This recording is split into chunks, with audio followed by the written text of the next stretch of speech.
Let's explore how to create responsive layouts using CSS Grid on Editor X.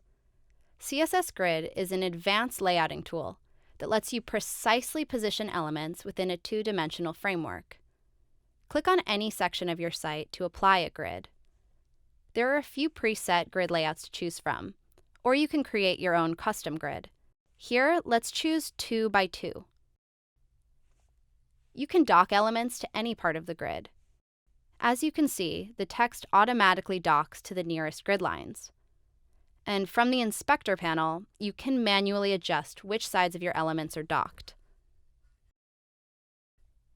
When you add an image to a grid, click the icon in the corner to stretch your image to fill one or multiple grid cells.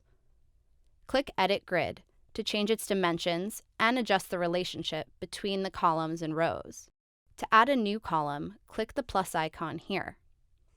Drag the column handles to change each column size by hand, or click on the column measurement to change it manually.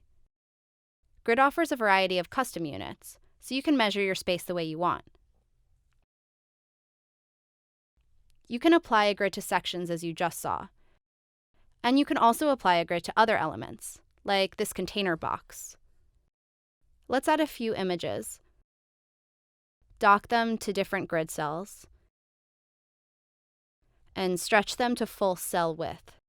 To add gaps between your grid cells, click Edit Grid and choose how much space you want.